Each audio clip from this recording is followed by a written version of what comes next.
Good day, ladies and gentlemen. Welcome to the show. Glad to have you guys here today on the 9th, Friday the 9th of August, 2024. Thank you for tuning in. I got something that's really worrying me here. I want to talk about later in the show, but it's not the wars. It's something else that I'm going to get into, so stay tuned.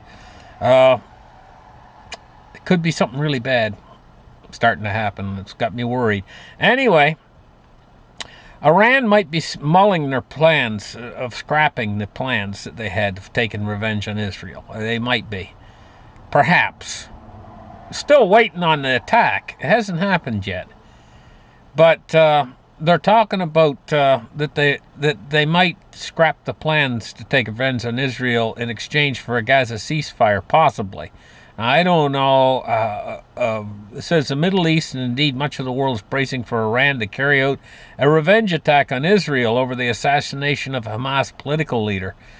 But could Tehran instead be preparing to pull back in exchange for progress on the Gaza peace talks? Question mark.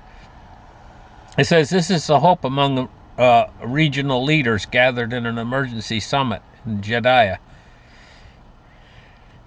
So, I don't know. They're holding back for a number of days now on this attack, and I'm just not exactly sure why. Maybe they're waiting for something, I don't know. You don't know for sure what it is, or maybe they're planning on scrapping it, but it hasn't happened yet. Now, this is going to go down into the history books. Definitely. Just imagine yourself if the United States, say, was at war with Cuba. I know it sounds ridiculous, but say the United States was at war with Cuba, and say Cuba launched some sort of a amphibious attack and they tried to take Florida. They invaded Florida. That's just how this is. It's just like unbelievable. But it's happening right now. It says Russia is declaring a federal emergency as Ukraine troops continue cross-border assaults. The more than just cross-border assaults. The Ukraine troops have moved divisions and moved a lot of troops right into Russia, and they've actually got an area. I've heard that it's about 350 square kilometers, which is roughly about, it's an area probably about maybe 10 miles one way and say 12 miles the other way, if it was a square, so that's a pretty big piece of land they've basically captured, and they're settled in that area, not settled as in living there, but settled as in fighting in that area against the Russians. And the Russians are battling them right now on Russia. In Russia, not in Ukraine. They're not fighting in Ukraine. They're fighting in Russia, inside Russia. The Ukrainians. They've actually invaded Russia. This is going to go down in the history books. But Russia has declared a federal emergency as Ukraine troops continue their cross-border assault into Russia. It says Russia's Ministry for Emergencies on Friday declared a federal-level emergency 4 days after hundreds of Ukrainian troops poured over the border in what appeared to be Kiev's biggest attack on Russia since the war began. This is unbelievable to me. It's just Ukraine invading Russia. There it is. It's happening right now. Now, what I got thinking about to myself is Russia has some sort of a nuclear doctrine or whatever. What trips the switch on their nuclear doctrine? I don't know. I don't know what their nuclear. I do know they have a nuclear doctrine, and I do know that they have certain red lines in their nuclear doctrine. What is it that trips the switch? I don't know. That's the question I'm asking right now.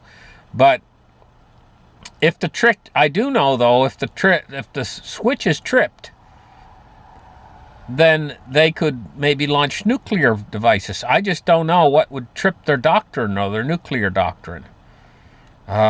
I don't know if this would constitute it or not. I just don't know. I mean, but they have declared a federal emergency as Ukrainian troops continue their cross-border assault. Now, the Pentagon is refusing to rule out strikes on Moscow itself in this shocking exchange on Ukraine's incursion into Kursk. That's where they've went in. They've went into this area, Kursk. Now, the thing is if you're talking about Ukraine itself, that's further west. This moves them further east into Russia. Now, from this further east vantage point where they are, could they launch attacks from there, deeper inside Russia, using missiles and stuff? Question mark. That's a question. So we read this article. It says the Pentagon on Thursday was asked by a reporter during the day briefing whether Ukraine forces use of American weapons in its ongoing Kursk incursion is consistent with U.S. policy of what Ukraine can and cannot do with U.S. weapons, as it has become clear that Ukraine troops are currently using American weapons to attack Russian territory, troops and civilians and infrastructure. Spokeswoman Sabrina Singh answered without hesitation that yes, it is consistent with our policy, and explained that Washington has supported the need for crossfire from Ukraine back across the border into Russia's positions, which is being attacked, even if it is on Russian territory. She framed what is happening in Russia's Kursk Oblast as an offensive which has entered day 4, as they explained it as being defensive in nature. Question mark in my mind about that being defensive in nature, but they're moving into Russia. They classified it as being defensive in nature. They tried to point out that it remains U.S. policy for Ukraine to avoid striking deep into Russian territory using American arms. However, when pressed about the scenario of a direct attack on Moscow, she simply said, I am not going to put specific range on it, and thus refused to rule it out. But she did caveat that we still don't support long-range attacks into Russia. Singh additionally explained, I'm not going to draw a circular map for you right here of where they can and cannot strike. The Kremlin is likely to remain unconvinced when hearing this clear escalation in rhetoric. Okay, we're going to ignore that part. But here's the thing, guys, is the Ukraine troops are inside Russia. And now I'm wondering if they're going to use that as a staging ground. This is what I'm wondering. This is what I'm questioning. I've never seen anything like this before. This is really kind of off the charts, what's happening with this. Now, here's what I'm worried about. I'm worried about this. Because I saw, and I was the first guy to tell you the guys this, when the pandemic that we all dealt with in 2020 was still inside China in a small area in around Wuhan, I was telling you guys, watch out. Watch out. I was basically telling you guys, this is a train wreck that's coming. I think I used those exact words about COVID before, when it was still, nobody had it here. Nobody even had it in Europe yet. Nobody had it almost anywhere in the world. It was only in Wuhan. And they were telling everybody, it's only spread from animals, not spread human to human. And I was here and I was telling you guys, watch out, watch out. Here it comes. It's going to be a train wreck, an absolute train wreck. And it turned out to be a horrible train wreck. Well, I'm worried about this one. I'm not saying the same thing's going to happen as happened with COVID, but I'm worried, and I'm going to tell you the reasons why I'm worried. Africa, the CDC is likely to declare a Mpox public health emergency next week. Now we've been having the monkeypox go around. But something's new here. And we'll explain to you guys what is new. This is something new. It says Africa's Public Health Agency is set to declare an Mpox emergency as early as next week, saying the viral infection's rate of spread is alarming. This is what's new. The spread is alarming. But the reason why is, it says there's a new variant. It's called Clade, C-L-A-D-E. Is that a 1B or an IB? But it's C-L-A-D-E. It's either a 1B or an IB. I'm not sure. It looks like an IB. Clade IB or Clade 1B. New variant. It says that this Mpox is transmitted through close contact and causes flu-like symptoms and pus-filled lesions. Most cases are mild, but it can kill. The thing about it is, yes, it is killing. And from what I understand, it seems to be attacking children. It says the new variant known as Clade IB is circulating mostly in the Congo and appears to spread more easily through routine close contact, as it seems to be the case amongst children. The Africa Centers for Disease Control and Prevention, African CDC Director General Jean Kasia, said on Thursday that reported cases in Africa have risen 79%. And they've risen 160% from 2023 to 2024. He said, this is the aspect that is alarming us, he said, is the rate of how quickly it's spreading. So, by declaring this an emergency, it would enable African CDC to better coordinate with cross-border responses and would obligate member countries to notify of new cases to the continental body, he said. It would also enable mobilization of domestic and international resources. And it would also accelerate vaccine research and development. So this is a pox. You know, there's different kinds of poxes out there. There's not just monkeypox, there's smallpox. We've all heard of smallpox before. There's monkeypox, and there's different things. Chickenpox. We've heard the poxes. Very, very nasty. And this would be no different. This is a nasty virus. And they're likely to declare it a health emergency next week because of the spread. Now, the big question mark comes here. Will they be able to stop this and keep it in Africa? This new variant of concern, Clade IB or Clade 1B. One of the reasons why this is so concerning, this new variant, is because it says here it appears to spread more easily through routine close contact. In other words, routine contact. It appears to spread more easily. It says, as this seems to be a case amongst children. So what we're dealing with here is if this thing were to get loose. You know, I don't know what the odds of it. They're worried about it getting loose. I mean, loose into the world. Not just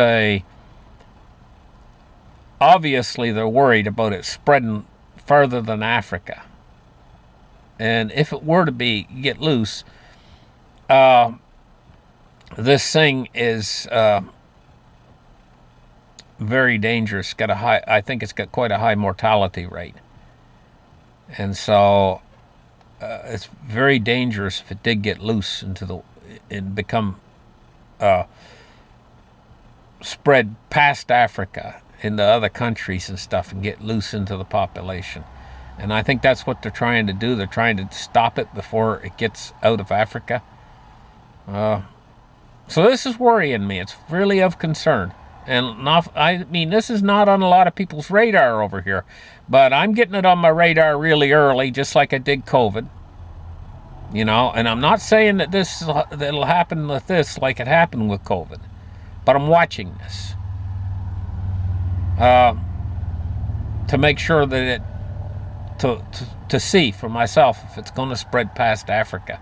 And I suppose over the next few months, it's going to start to give us a better idea of what this thing's going to do, whether it's just going to kind of disappear. It says that's what these viruses tend to do if they're able to get a control over them, and it just disappears from the news and stuff. You don't hear about it anymore. But if it does start to spread worldwide, then it becomes the big story.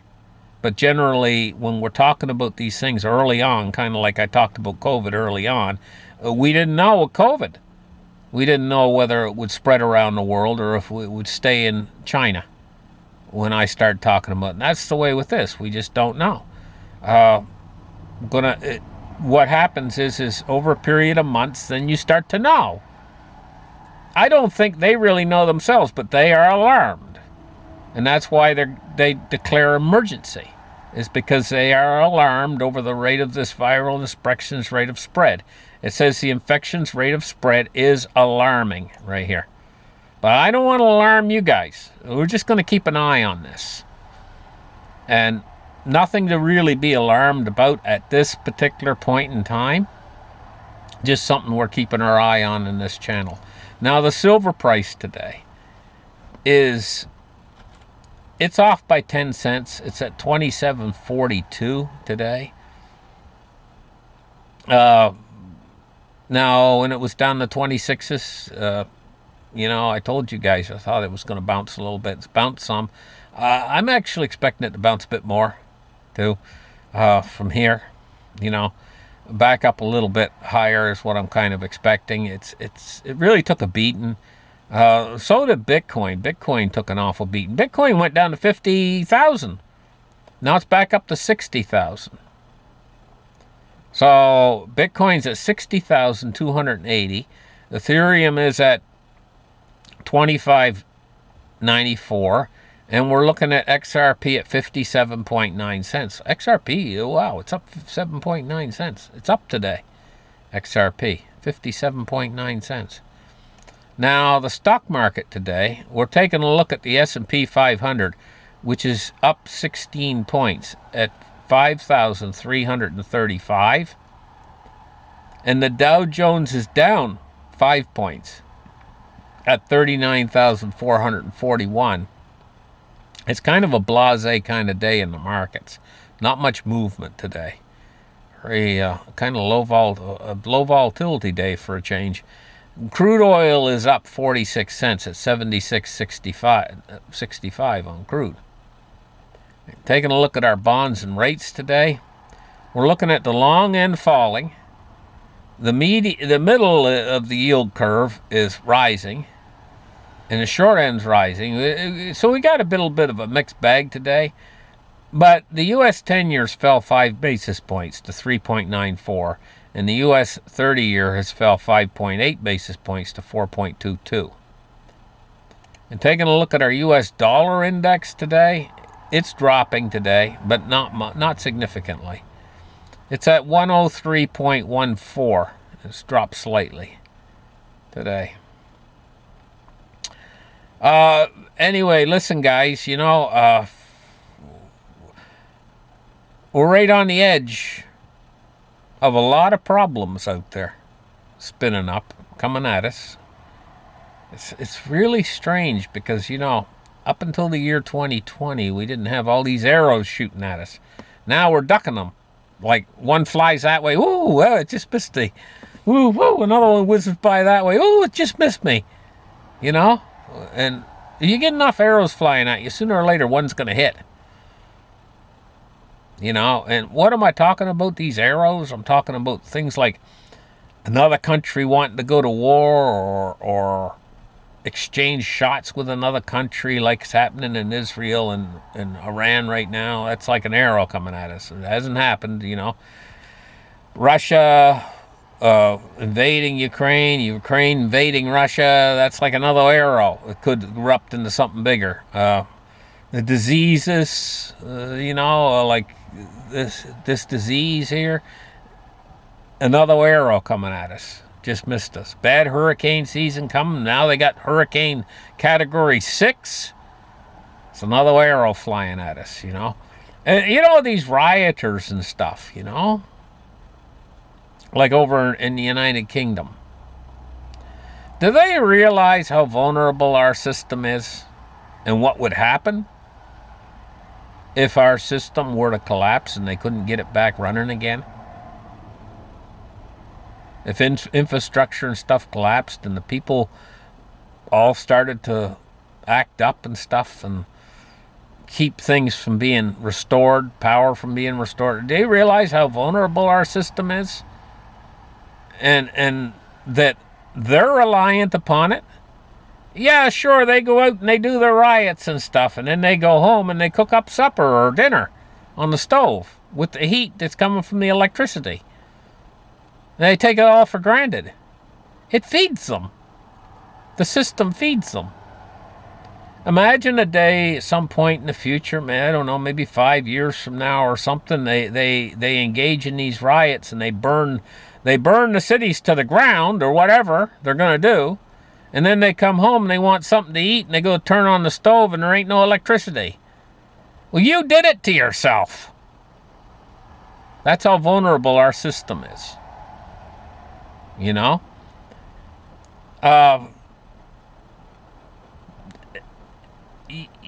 It's kind of like, in my mind, you know, what is the solutions out there? Real solutions. Where humanity can drift toward productivity instead of engaging in these things that bring us down. Things like riots and wars and not getting along. It seems like we've moved into the age of that as well as we moved into the 2020s. I didn't know the 2020s were going to be such a hellish period and getting worse. I don't even know. These certainly are not like the roaring 20s of the Great Depression, before the Great Depression era when everything was great. These are the hellish 20s. What we're going through now is the hellish 20s. I don't even know because we got quite a few of them left. We got 2025, 2026, 2027, 2028, 2029. Pray that we can make it through to 2030 but without all of us being done in by the 20s. The 20s are so horrendous. I never knew. 2019, I never knew the 2020s were going to be so bad. And they're getting worse. But it seems like it's getting worse by the day. And the anxiety it's going to create out there is only going to create more trouble and more systematic failure of the system. Thank you guys for listening to my show. Like and subscribe. Keep you guys up to date on all the latest. And even a little bit ahead of stuff and a lot of the issues that's going on out here. And we'll catch you guys in the next show. Have a great day. Bye-bye.